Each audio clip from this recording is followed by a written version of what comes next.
ভিডিওর শুরুতেই আপনাকে জানাই আসসালামু আলাইকুম। এটা হচ্ছে ইপসন ব্র্যান্ডের L80506 কালারের ফটো প্রিন্টার। এই প্রিন্টারের সমস্যা হচ্ছে ক্যান্সেল বাটনের পাশে যে সেটিংস চিহ্নটি আছে সে লাল বাতিটি বারবার জ্বলছে আর নিভছে। অর্থাৎ এটা হচ্ছে মেইনটেনেন্স বক্স এরর দিচ্ছে। মানে এটাকে আমরা অনেকেই ওয়েস্টিং প্যাড বলে থাকি। কম্পিউটারের কন্ট্রোল প্যানেল স্ট্যাটাস থেকে দেখব যে সেখানে আসলে কী সমস্যাটি দেখায়। সেজন্য আমি প্রথমেই এই প্রিন্টারটিকে ইউএসবি কেবলের মাধ্যমে আমার কম্পিউটারের সাথে কানেকশন করে নিয়েছি। আমি চলে এসেছি আমার কম্পিউটারের স্ক্রিনে। তারপরে সার্চ অপশনে গেলাম। সার্চ অপশনে এখানে এসে আমি লিখব কন্ট্রোল প্যানেল, লিখে সার্চ দেব। তারপরে উপরে আছে ওপেন, এই ওপেনে একটা ক্লিক করে দেব। এই ওপেনে ক্লিক করার পরে এরকম আসবে, আমি এটি একটু বড় করে নিব। এখানে আছে লার্জ আইকন, এখানে অনেক সময় ক্যাটাগরি থাকতে পারে। যদি ক্যাটাগরি থাকে তাহলে এখানে দেখতে এরকম হবে, এরকম হবে না।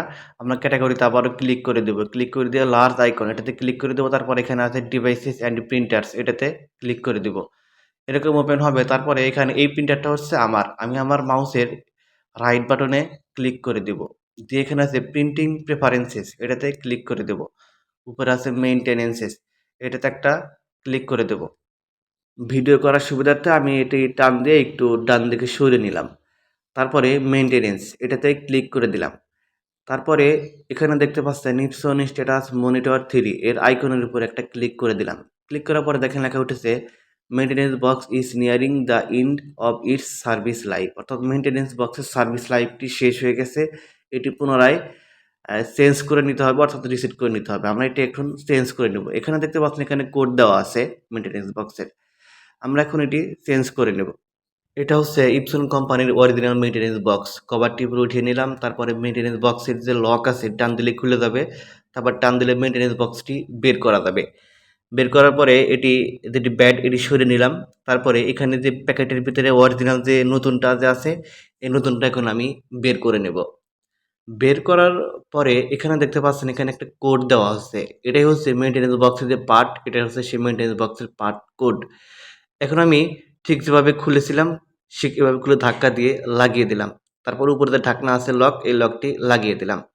লকটি লাগিয়ে দেওয়ার পরে এখানে যে ২ টা বাতি এখন ব্লিঙ্কিং করছে। মানে যখন আপনি মেইনটেনেন্স বক্সটি খুলে নেবেন তখন কিন্তু ২ টা বাতি ব্লিঙ্কিং করবে। তারপর এই ক্যানসেল বাটনে একটা ক্লিক করে দেবেন।